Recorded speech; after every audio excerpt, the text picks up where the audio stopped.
Hello everyone, welcome to the first part of Lecture 7 in EEE 23. The topic is on steady magnetic fields, and this is the first of two lectures that will be discussing magnetic fields. And the first part of the lecture covers Biot-Savart Law, Ampere's Law, and the concept of curl. So we'll be moving on from the concept of electric fields, and now let's look at the kind of the twin sibling or the twin of your electric field, which is the magnetic field. Okay, and magnetic field is actually created when there is a moving charge. Okay. What are the sources? Oh, yeah, so I'm getting ahead of myself. What are the sources of magnetic field? There are actually three. You can identify three. Permanent magnets. You can find them in your compass. The old school compass, where the north where the sorry wait where the north points at the north and the south points at the south. Basically, that's your compass. Okay. A linearly changing electric field also produces a steady magnetic field. So, uh, keyword here is steady. When we say steady, it's a static magnetic field or a constant magnitude magnetic field. Okay.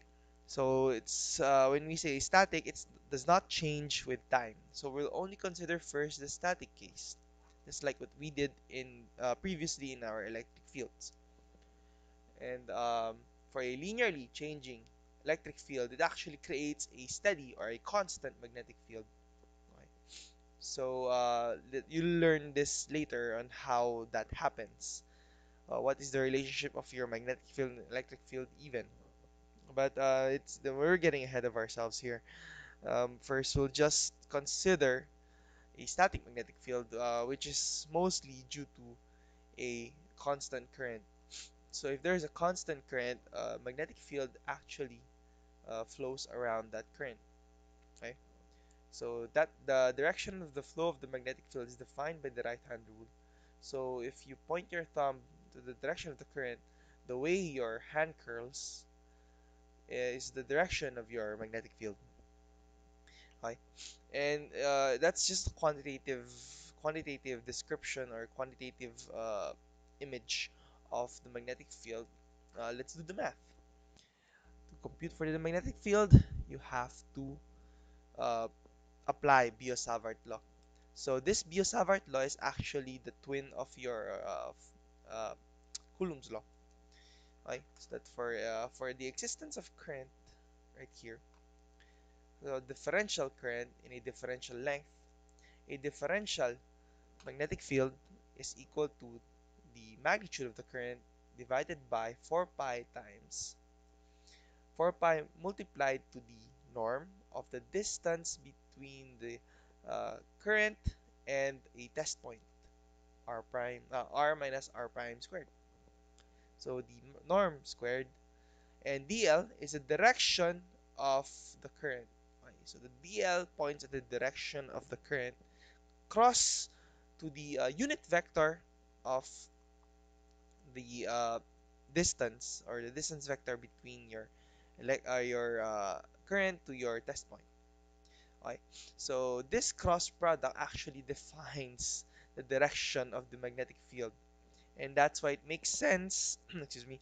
It makes sense in Biot-Savart law that the magnetic field is actually spinning around our current by the direction of the right hand rule. So by Biot-Savart law, we put this cross product right there. And simplifying this expression here, we have this expression here. So it's I over 4 pi dl cross the vector over the norm of the vector cubed. So maybe you're getting flashbacks, uh, PTSD from the electric field expression of Coulomb's law, but basically they are actually similar to each other. That's why I call them twins. Okay, so if your electric field has a twin magnetic field, your Coulomb's law has a twin Biot-Savart law.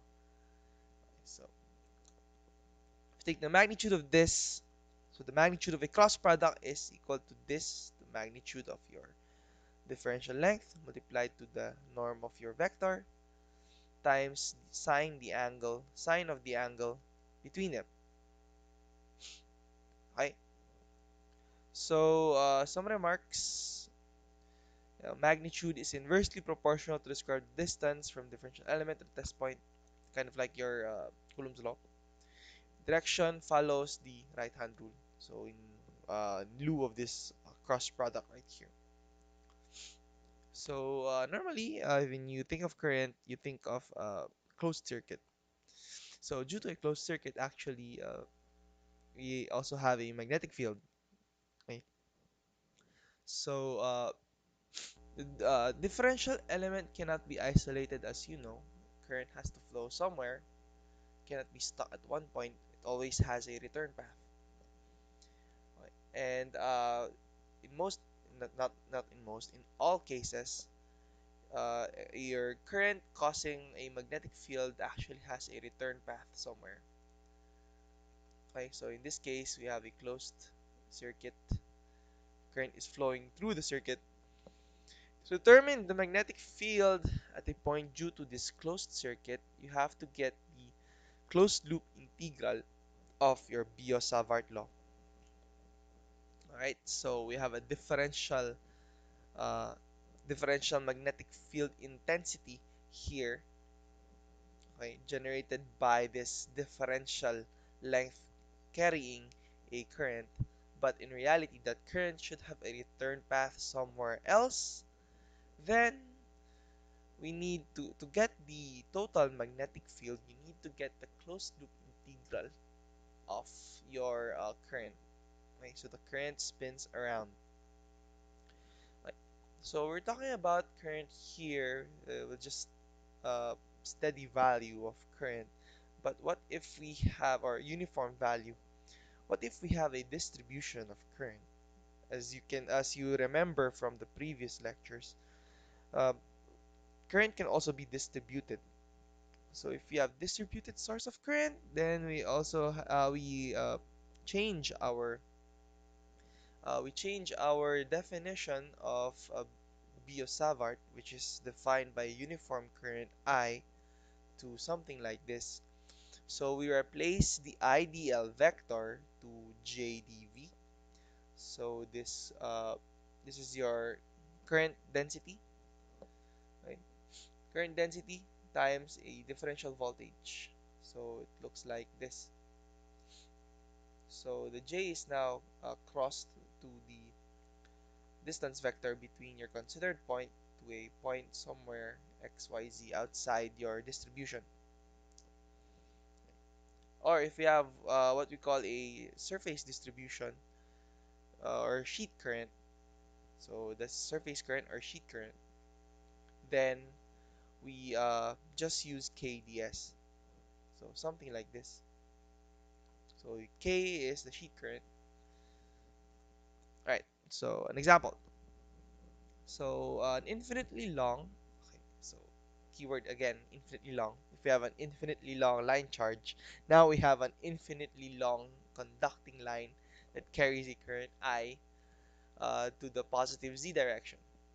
So we want to determine, or we want to know, the magnetic field intensity at a point P on any point in the xy plane that is some raw units away from the z-axis. So in this case, this is your current. Sorry, this is your current right here. Is it seen? There you go. And the distance vector between the point P and your current is this one. So that will be this. So should look familiar to you. The differential current element is IdZ, and it's going to AZ, going to the AZ direction. So just plug that in, you get your differential magnetic field.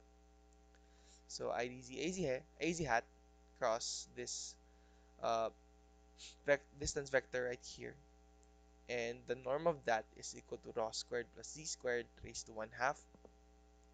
So we just substitute that, and you get this expression right here. So the next step is to integrate that.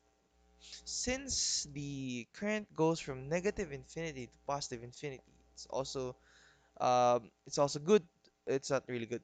It's also imperative that we know where the current returns.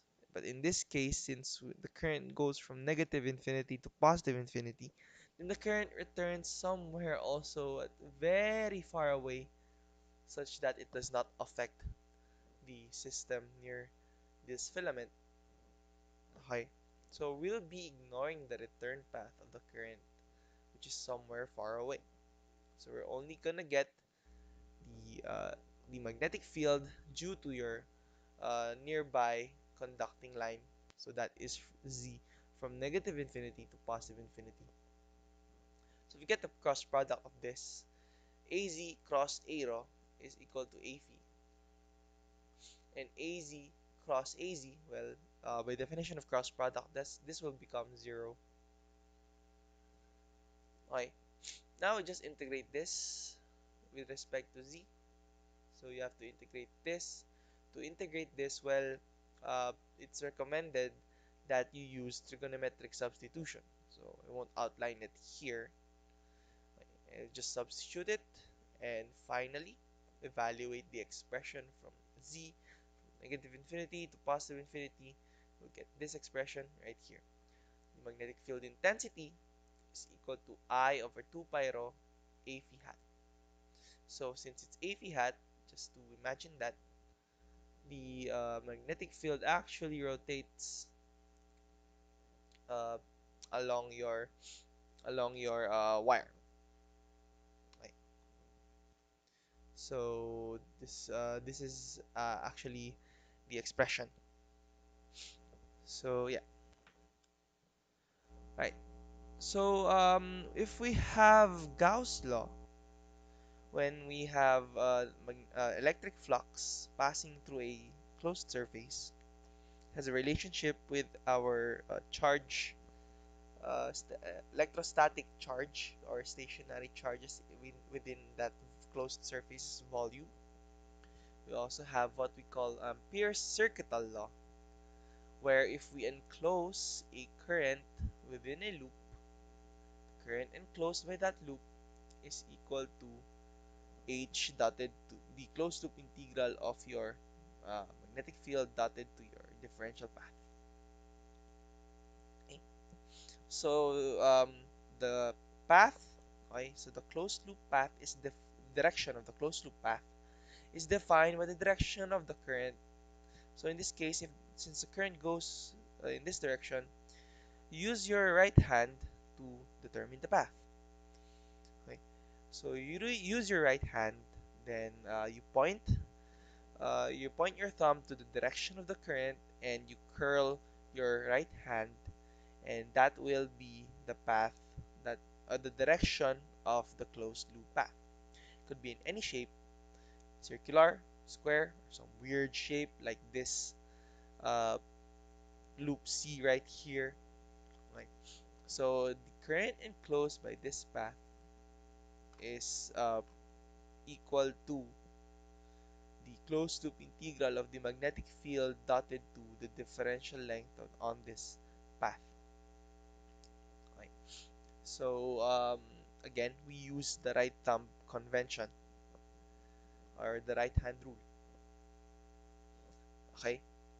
And similar to Gauss' law, we can exploit symmetry to solve for the magnetic field. So as you can see from the previous example, that to solve the the magnetic field, you need to integrate Biot-Savart's law. Similar to if you want to know the electric field intensity at any point, you have to integrate using Coulomb's law. But since the electric field has Gauss' law, your magnetic field has Ampere's law. So we can exploit symmetry to solve for the magnetic field at any point. For example, let's use the same example as the previous one. But now let's define a path. So I believe you're familiar with this convention. When it's dot, it means that the vector is going out of the page. Therefore, the current is pointing at you. If you point your right thumb at you and curl your hand, the direction of the loop is actually counterclockwise. So in this case, for a uh, for a loop with some radius rho, so we chose that loop since it has a circular symmetry, and that will force H to have a direction of a phi and H dotted to dl, and your dl will just be defined by your d phi. So dl becomes rho d phi. So it's actually right here. Since rho is constant over this circle and h phi is constant over this circle, then we'll just factor that out and you integrate that. You get this expression, which is equal to the current enclosed, which is I, and you can solve for the phi component of your magnetic field. You'll get this expression right here. Okay, so that's enough of your line charge density. No, not really line charge. Current going through an infinite line. What if there's a surface current going through an infinite plane? So another kind of similar example I've shown in electric field when we have a surface charge density, but now we have a sheet current passing through a conducting surface, infinite conducting surface. Okay? So again, we can use Ampere's law to solve for the magnetic field that is being caused by this sheet current right here. Right. So we choose a path that is symmetric, right? And the midpoint of that path is on the sheet. Right? This means the distance here is equal to the distance here. And due to symmetry, this hx is equal to half of ky. Where did this come from? It came from here. So if we apply Ampere's law, then we have right here hx1 times L, that is this length, plus negative hx2 times L. So why is it negative? So again, this is the direction of the current. Applying the right hand rule, path of the closed loop path should flow clockwise. Okay? And at this point, H is in opposing direction with the path. Therefore, it's negative hx2, which is equal to ky times L, which is the total current enclosed by this loop. So just divide by L, you get this expression right here. And due to symmetry, since these are the same distances, this hx right here is equal to 1 half ky, and hx right here is also equal to 1 half negative, sorry, it's negative. Hx right here is negative 1 half ky. Therefore, the magnetic field here is flowing in a different direction than what you previously assigned. Okay, so the electric field, so let me just clean that. So the electric field actually passes uh, the uh, through the conducting sheet with the sheet current, and at some point in infinity, it goes down and passes through the opposite direction in the bottom. Okay, there you go. So another example, solve using Ampere's law, solve for the magnetic field of a uniform sheet surface current again. Um, so no, not another example. Sorry, my mistake. It's actually just the same example, just some remarks. Like so, the if in general for a sheet current, the magnetic field is actually perpendicular to the normal vector of the sheet. Right? Therefore, we can express it as this.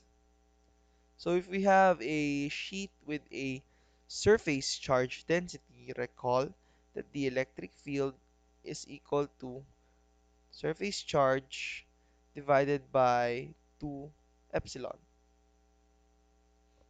Okay, and it's always uh, parallel to the normal vector. But for a magnetic field, the magnetic field for the presence of a surface current, it's perpendicular to the normal vector. So interesting. It's an interesting what do you call this? It's an interesting relationship actually between the electric field and the magnetic field, where they're perpendicular to each other, as seen in this example at the very least. Right? And if we look at the previous example also for a filamentary current, the magnetic field is always radially outward if we have a line charge density. So since it's radially outward, it means that the magnetic field is always perpendicular to your electric field. It's a curious thing, actually. So do well to remember that. Anyway, so if there is a presence of several currents, you can just use superposition. So it still applies in magnetic fields to get a resultant magnetic field. For example, here, um, the field due to negative k ay hat, so that is this z cross x. Anyway, so it's this one. All right. So this is negative ky hat, negative k ay hat, and this is positive k ay hat. So the magnetic field at z is equal to h. Okay, and at z less than h, the magnetic field due to this is equal to this, and somewhere here the magnetic field is this uh, expression right here. Because of this, the magnetic field at this region is equal to this, this, and the magnetic field at this region becomes this. And we just add them, okay? We just add them, we get this expression right here. It's 0 outside the system and some value k times ax hat in this region inside. Right. So now, what if we have a weird distribution? What if we have a weird distribution for a current? Okay, so for weird current distribution, you see where I'm getting at, right? In the in Gauss' law, we can't always exploit symmetry. This is also similar to Ampere's law, where we cannot exploit symmetry. What if we cannot exploit symmetry? So first, we'll consider a very small loop. Okay. So bear with me again in this derivation. So previously, I derived the divergence of the electric field, where we considered a very small volume element. This time, let's consider a very small loop that encloses a very small area. So it's centered at point P, and this at point P we have some electric field H sub 0. So it has an x, y, and z component. If we apply Ampere's circuital law, so the total current enclosed at point P is equal to the closed loop integral of the electric field dotted to the path, okay, which is equal to the sum of the electric field dotted to this delta y plus the magnetic field dotted to this delta y plus the magnetic field dotted to this delta x, this magnetic field dotted to delta y, and this magnetic field dotted to delta x. Okay, so we'll break this integral into four parts. First, let's look at the path from 1 to 2. So the path at 1 to 2, so uh, basically at this point we have a y component of h naught y, hy naught. If we move here, this component of y actually changed with x. Therefore, the magnetic field component here that is parallel to the y direction is equal to hy naught plus the change in hy with respect to x multiplied by half of that delta x, because we perturbed the or we moved the point to some uh, delta x over 2. So we move that point to delta x over 2. Okay? So that is the magnetic field at this line right here. So how did we get this expression? So recall that if we take the differential of hy naught, it has a component, at x times a very small x. It also has a component along y, okay, with respect to y multiplied by a very small y. And it also has a z component. Okay? But since we did not change y and z, so they will just be cancelled, and we'll only consider this. And the very small x is just delta x over 2, since that's the distance between this point and this point. Okay? So I hope that is clear. So we have this expression for the magnetic field that is flowing from this point to this point. So we get the dot product of that with delta L, which is just delta Y. So since they're in the same direction, we get this expression right here. Now if we consider the side from 2 to 3, then we perturb this point by delta Y over 2. Okay? So we change this point by delta Y over 2. Then we expect the x component. So why are we looking at the x component? The x component is actually parallel to the path. So the x component changed with y. Okay, so that's why we have this expression right here, the partial derivative of the x component with respect to y, multiplied by the very small distance delta y over 2. And we have this expression right here. If we continue with 3 to 4 and 4 to 1, we just get a hy naught minus. Okay, so we have a minus right here from 3 to 4. And from 4 to 1, we also have a minus right here. Okay, so getting the sum of all that, we get this expression right here. So basically, the by applying Ampere's circuital law, we get this expression for the total current, that is the relationship of the total current passing through the area, which is equal to Jz times delta x delta y, is equal to some partial derivative of the y component with respect to x minus the partial derivative of the x component with respect to y. Okay? So this is for a very small closed loop. So we can assume that this current density is actually uniform since it's very small.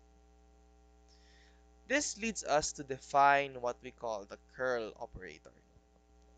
So if we let this small, right, very small closed loop be even smaller, approaching 0, right, we get that this expression inside, which is the full of partial derivatives, is equal to the current density. Okay? So for any arbitrary surface then, delta S, it has an x, y, and z component. So if we get the Ampere's law with a very small surface approaching 0, get this expression right here. So what we got here is earlier is just the z component. There's also an x and y component, and that is equal to your current density. has an x, y, and z component. So formally define the curl of a vector field A is just equal to the closed loop integral of that A with in a very small loop, and we let the area of that loop be as close to zero as possible. So it's the limit of the quotient of the closed line integral of the vector about a small path in a plane normal to that component desired, and the path should shrink to zero. So the path's area should be very small. Terms of the nabla, hello old friend. So if we have del dot D for divergence, we have del cross H for Ampere's law. Okay. So del dot D for Gauss, del cross H for Ampere's law. And this is the point form of Ampere's circuital law. We have actually seen this closed loop integral before. So this is not the first time you encountered the closed loop integral. Closed loop integral was also encountered with your vector field E. If it moved through a closed loop, it actually gets zero, since the electric field is actually conservative. So for static electric fields, if we get the point form of that, the curl of E is zero at any point. Okay. So to interpret that, so it's actually hard to imagine.